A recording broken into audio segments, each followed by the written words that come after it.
everything changes.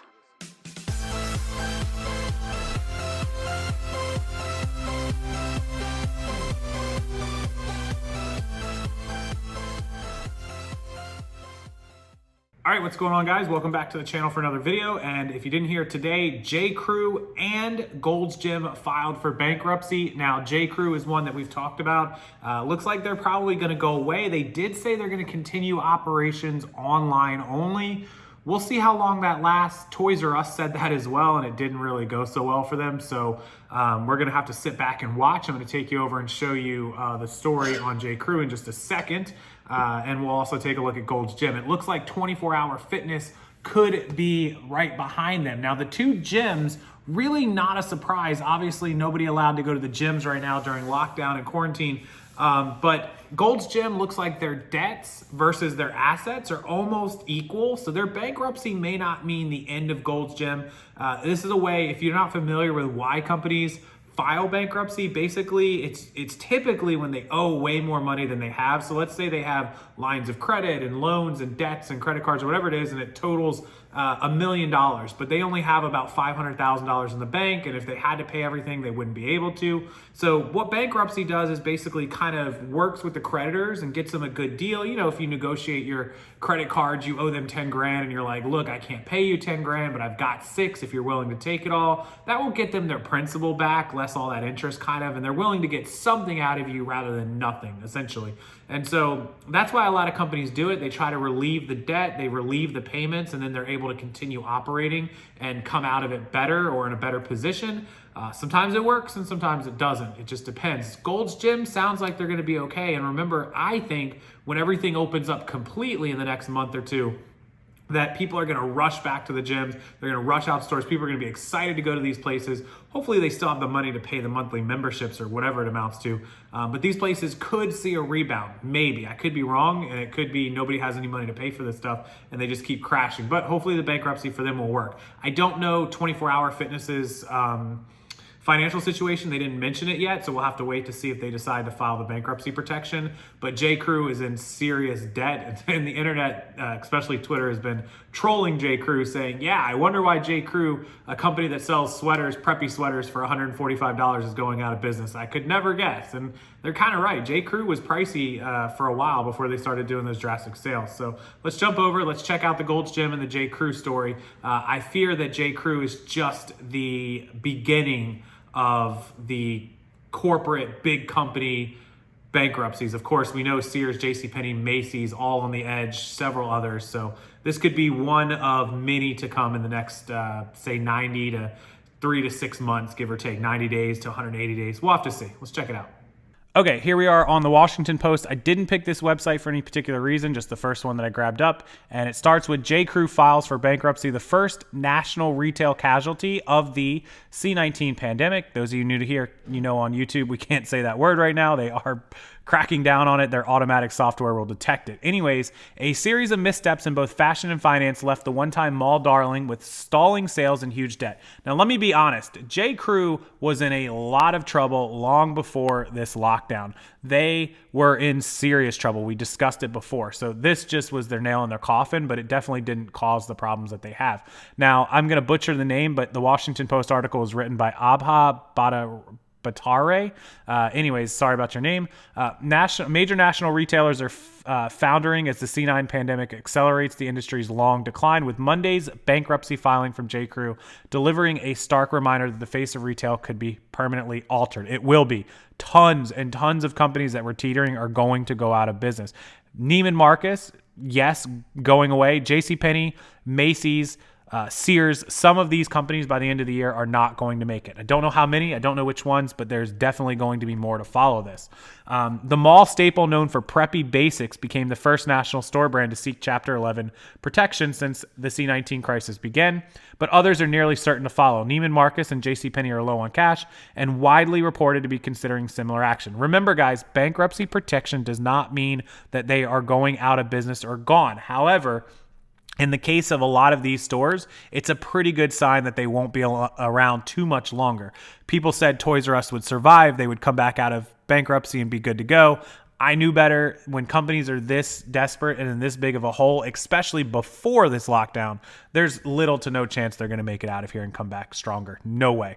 The industry has been on a downward trajectory for years, of course, as retailers binged on debt and struggled for relevancy, while online giants like Amazon and big box mainstays like Walmart siphoned sales. And that was a huge, part of them going out of business anyways, or about to go out of business. Not many retailers are losing their grip, with much of the economy shuttered by C-19 lockdowns. And even as some states move to reopen, many Americans are hesitant to go back into brick and mortar establishments.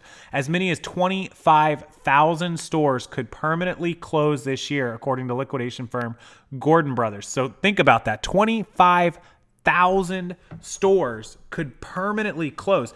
And I think last year or the year before it was like 8,000 or 9,000. We'd have to check my old videos, but I think in 2018, 2019, the average was 8,000 to 9,000 per year. That's 68 stores a day. It's almost 70 stores a day that would be closing this year, 2020. Roughly one half of the country's mall-based department stores could close by the end of next year, 2021. Half of all mall stores. That's crazy. 50% or more. Analysts say these closures are likely to set off another round of reckoning for small retailers, including specialty apparel shops that rely on large anchor stores for much of their spillover foot traffic. So remember, when people rent in malls and they're smaller stores, those anchors are what bring traffic in, like a Dillard's or a Macy's or a Sears, and those people will then shop in the smaller stores. That's going to hurt them as well.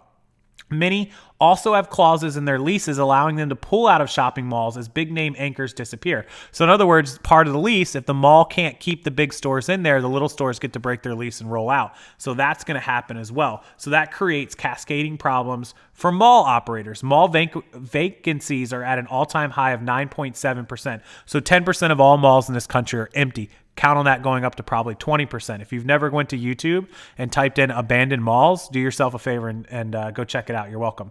So there's no question that all types of retailers are going to have to close hundreds of stores and don't have any kind of future on the other side of this pandemic. In other words, they're not going to reopen. What I just said, there's no way they come out of this in any chance of having another retail mark or being in malls. They're going to go online only, or they're going to go out of business. That's it. So stores like Forever 21, Gymboree, we know those all went out of business. A new wave of store closures is coming. It'll further widen the divide between the nation's most successful malls, often in city centers, with glitzy makeovers and high-profile anchors. So here in Tampa, near downtown in the airport, we have a mall that has the highest of the high-end stores in it. It's called International Plaza. They have Burberry. They had Neiman Marcus, which was high-end. They had Lord & Taylor. They have Robin Stuckey. If you've never heard of that, it's pretty high-end home furnishing and home accessory store. We have Louis Vuitton. We have Tiffany. We have all the highest high-end stores. That kind of mall will kind of last because those stores are like staples. There are roughly 1,100 shopping malls in the United States, and analysts say the vast majority are struggling to hold on to tenants and engage consumers. Nobody goes to the mall. The mall is not a place to go. The only people going there are hanging out teenagers that have no money anyways.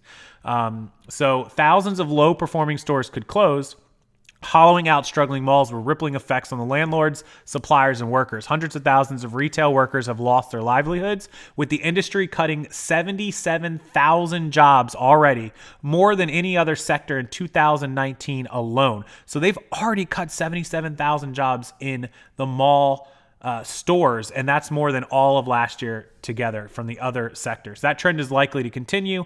Retailers have also furloughed more than 1 million workers during this lockdown. Analysts say there are signs that many of those positions will disappear entirely, meaning they're not going to get those jobs back. This is crazy. I'll link this story. The Washington Post did a fantastic job on this. Pretty crazy. I'll link this one down below. Let's jump to the second one, which is Business Insider. This is one of my favorite websites and apps. Business Insider does a great job. This is by Madeline Stone. I've quoted her stories before on this channel.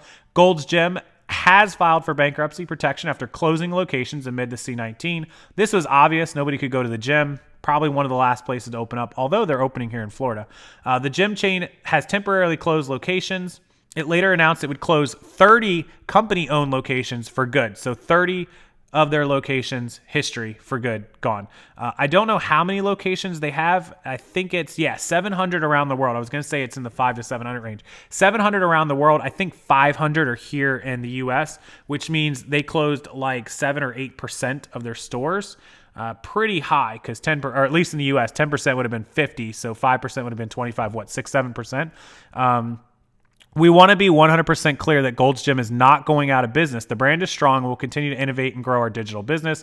The CEOs, that's President and CEO Adam Zaisif, they always have to say that. Whether or not they're going to go out of business, I don't know. I think Gold's Gym will be okay for a little while. Yeah, which represents 10% of the company's roughly 700 locations around the world. The gym chain was forced to temporarily close the locations, of course, because of C-19. In a recent interview with Business Insider, he plans to reopen gyms under new protocols, including reduced capacity and enhanced cleaning procedures. So this is where I have a problem. If you're already struggling, you're filing bankruptcy. You don't file bankruptcy if you're doing well. It means you're struggling. And you had to close down for months. Now you're reopening with only half the capacity. If you couldn't make it with the full capacity, how are you going to make it with half the capacity? I think the guy has to say what he has to say, but I just don't see it working out well for them. They work with their landlords to ensure that they can keep paying the bills or get a chance to pay the bills. The filing should not impact our licensing division, is not associated with any of our locally owned franchise gyms, nor will it prevent us from continuing to support our system of nearly 700 gyms around the world. While C-19 certainly impacted our company-owned gym operations, we expect the filing will have no further impact on current operations. So he says that the close downs only affected the corporate ones and not the franchises. Last I checked, the franchises were shut down as well. So it absolutely did affect the franchises. They had no way for people to come in and sign up. People had to get away with not paying their bill. People couldn't work out. They're not going to pay for something that they can't use. That's just a load of garbage to say it only affected his 30 corporate stores. No, it affected all of your gyms. Get over yourself, dude. We can read right through these CEOs. And this is why people don't trust CEOs. They hate Wall Street. It's just, they're just whatever they can do to keep that stock number up, to keep their paychecks coming in. Anyways, I think Gold's Gym will be okay. I don't think they're going to go out of business anytime soon, but they're going to have a real struggle and fight on their hands if they can only open with half of their capacity. So I would love to hear your opinion. Put it in the comment section below.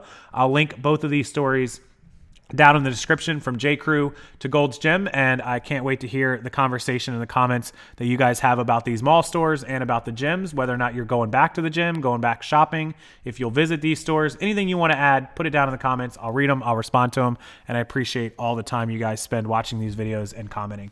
Thanks as always. Hit the like button and the subscribe button, and I'll see you again real soon.